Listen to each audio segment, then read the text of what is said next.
Welcome, Libra. This is Regina from Pacific Tarot, and I'm getting ready to do a card reading for you after a meditation I've had on Uranus moving into Gemini, now conjuncting Venus also naturally in Gemini.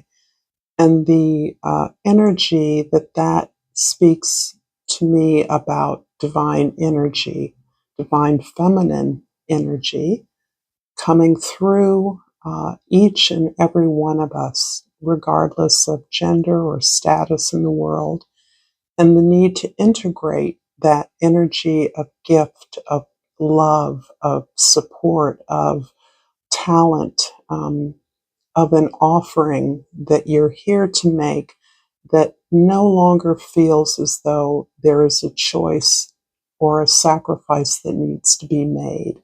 Instead, there is an acceptance of this gift and a recognition that in the world that we live in now, there's an opportunity to express this, to integrate that into every aspect of our lives in an infinite number of ways that perhaps have not existed before.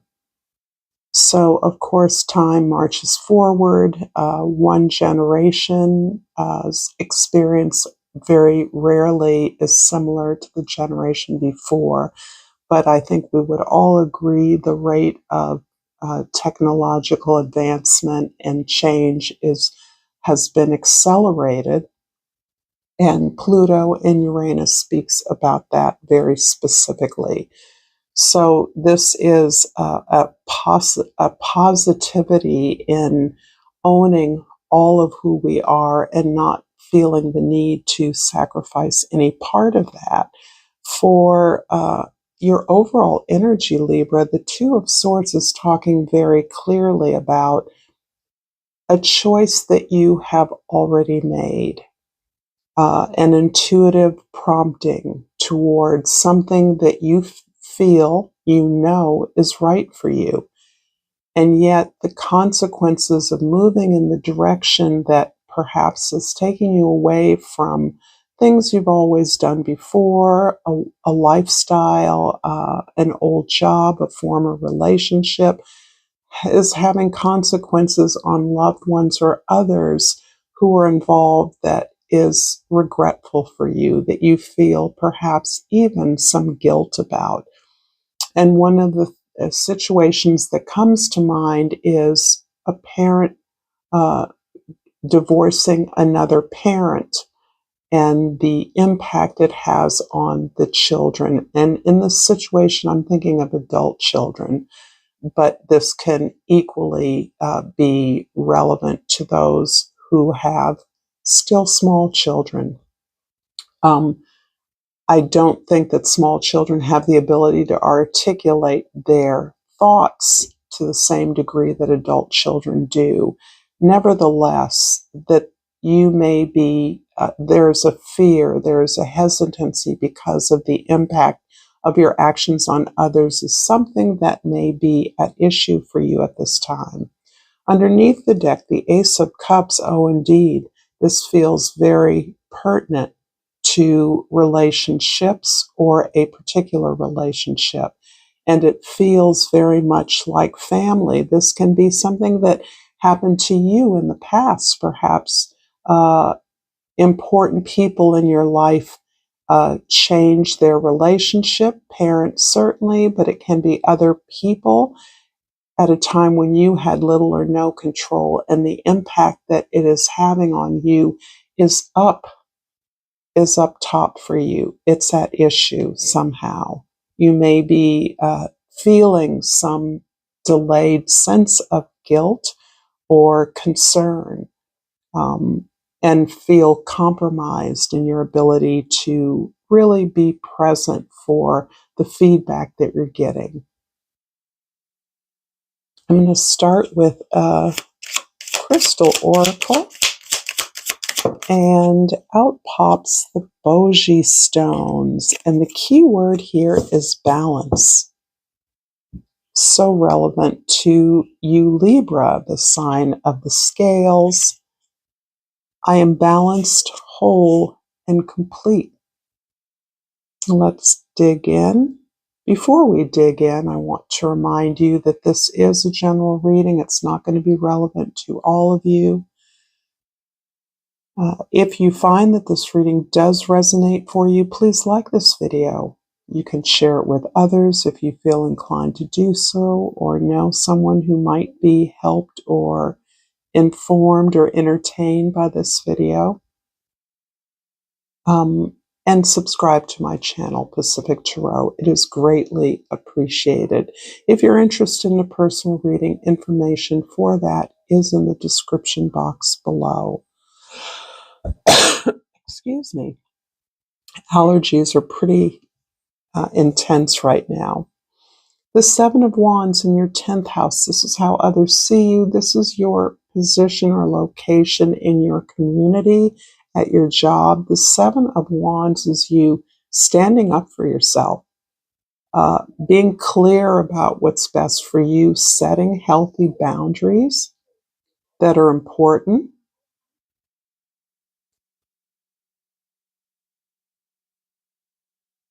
So this is about you setting clear boundaries, and that really does become a part of the story that I'm getting here. That in claiming your healthy boundaries, saying no, pushing back in some way, this is obviously can be very triggering to others, and in some ways that you feel put on the defensive, that you must defend your choice and assert that this is being done for your health, not necessarily to impact others negatively, but that you need the space to do what is critical and important for you to do. In the first house, the 10 of Cups is a beautiful sign that you are surrounded by a community of love and support. In fact, a community of love and support may be your conscious design and vision at this moment. It may be what you're aiming for through your current actions, that you want to create a healthier, more whole space for yourself in which not only you can find balance and wholeness, but other members can as well.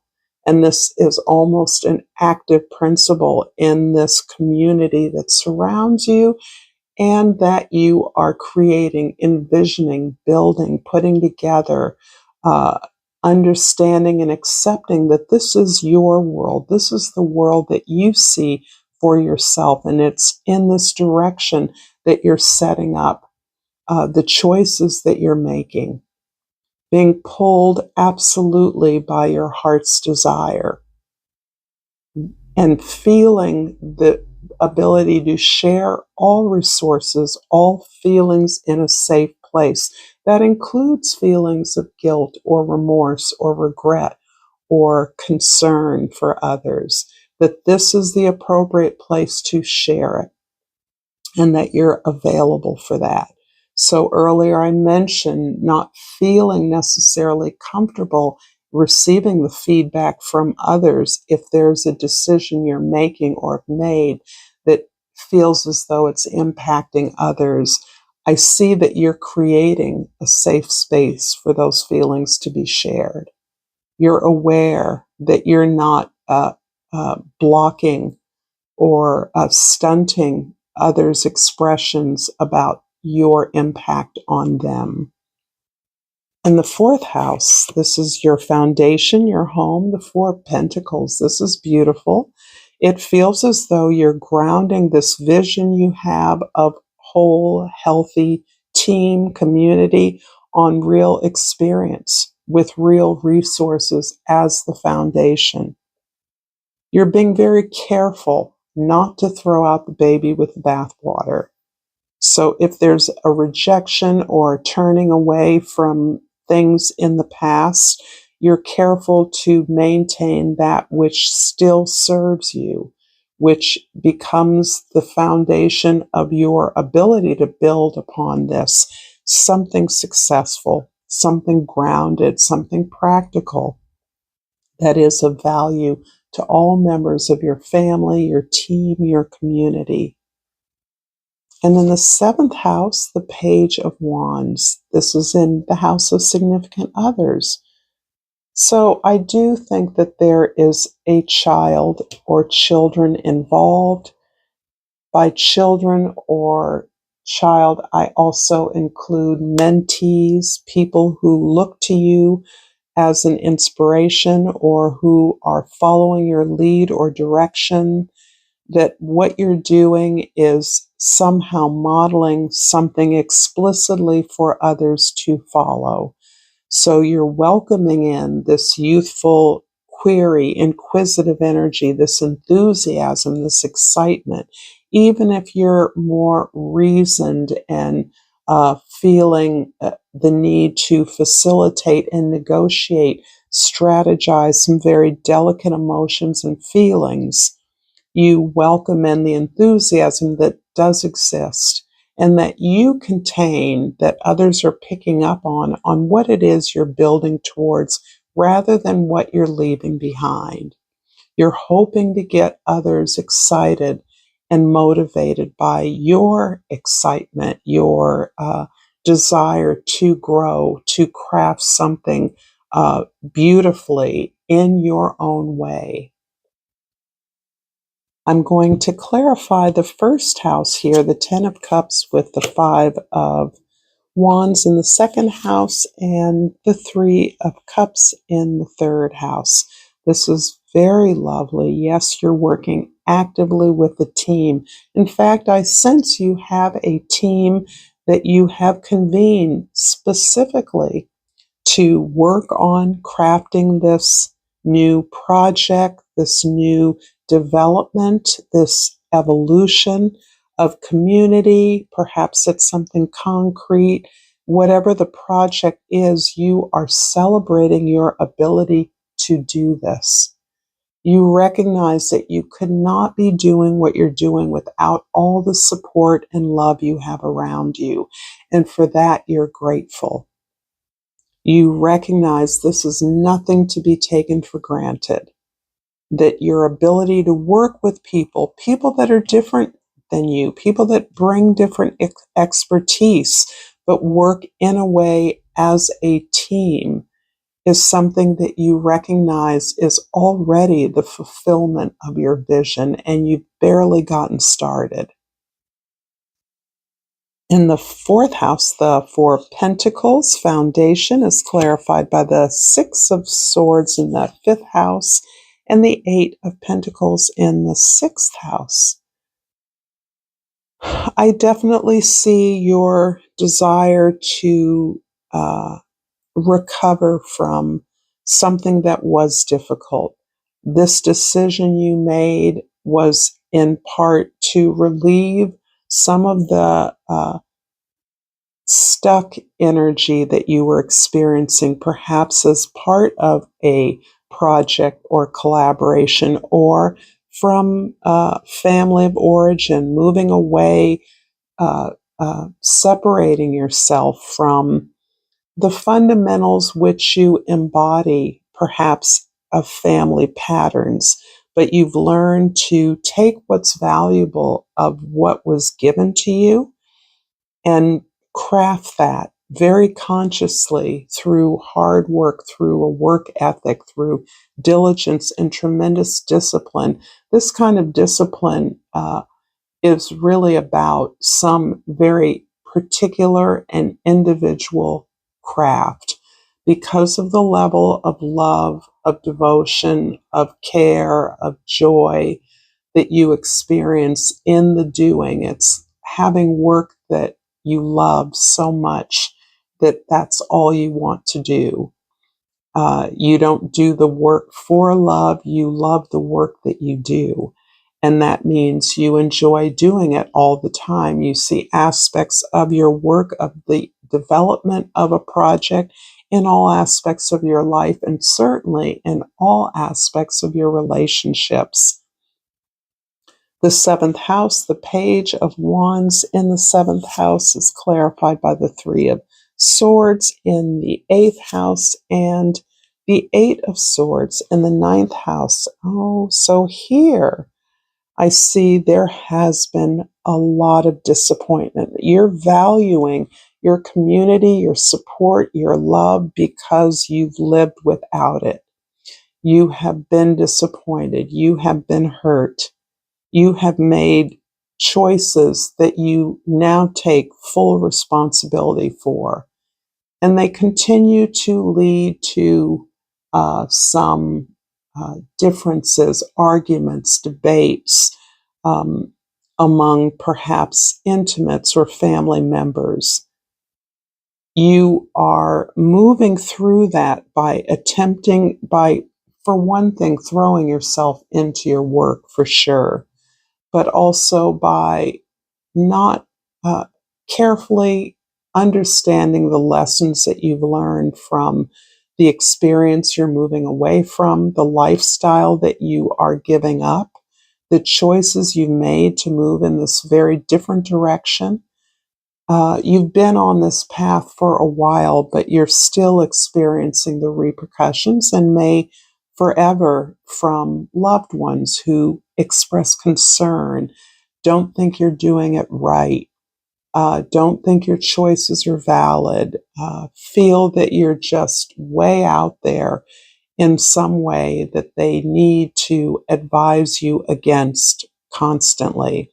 You may be in developing your plans or projects, encountering not so much resistance as a lot of opinions, a lot of expertise about what you should be doing, and that can be overwhelming and certainly burdensome at times. So it can make you make you feel hemmed in, like you don't have choices, when in fact you actually lose yourself in the crafting of this solution, this project, this development, this thing that you're growing. And you lean on your community, those perhaps not necessarily family members, but those who are intimate, those who have been there for you that you know you can be there for. The Seven of Wands in the 10th house is clarified by the Two of Pentacles in the 11th house and the King of Wands in the 12th house. Yes, so yeah, you've got a lot to balance here, a lot to juggle. This being whole and complete thing is no joke for you. In fact, this really does play into your strengths as well as your lessons. Sun sign, whatever placement you have in Libra, and from someone who has many placements in Libra, our sun sign is what we come here to learn. So challenges in relationships, challenges working with others, negotiating successfully on your behalf, learning how to facilitate ideas and projects, energies through your adept ability to balance different options is why you're here and what you're supposed to be doing. So perhaps in some way your project, the effort, whatever you're developing, helps you to hear from less familiar communities, weigh in. Perhaps there's actually a discussion, a debate, a, a discourse, a conversation that you're having with others about the possibilities for what it is you are about.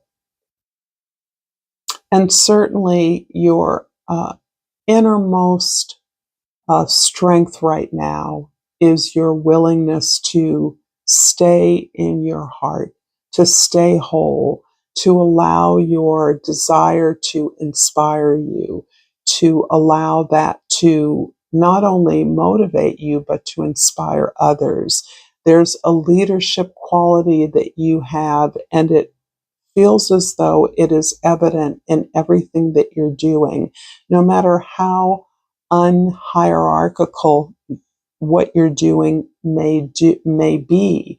There is some element of leadership you're bringing to something that is now evolving. It feels like it has certainly a community impact beyond your expectation. So there is something here about the distribution of resources, the appropriate use of resources among people, this awareness that there is enough for everyone, and impacting the way we can think about that so that we can make the bounty of the world available to more people. I'm going to finish off this reading with the Seed and Sickle Oracle, and the ragwort flipped over, and I'm going to take it and flip the other ones back. The number 36, which reduces to a 9, may be relevant to you, and many of you may be in a place of found a fundamental inner retreat, finding your answers within, very aware that it is your own counsel that is helping you to navigate this time. And the ragwort reads, ragwort is seen as an invasive weed by many, but it is also the valuable soul food source for the striking cinnabar moth. You may have been feeling lately that what you have to offer does not fulfill what others want from you, but you have your own unique skill set to provide which others cannot. You may simply be growing in the wrong place, or it may be that the person who will value you above others has not appeared yet. Stay true to yourself, and you will be feeling appreciated soon. If you've enjoyed this content, Libra, check out more content here, and until next time, namaste.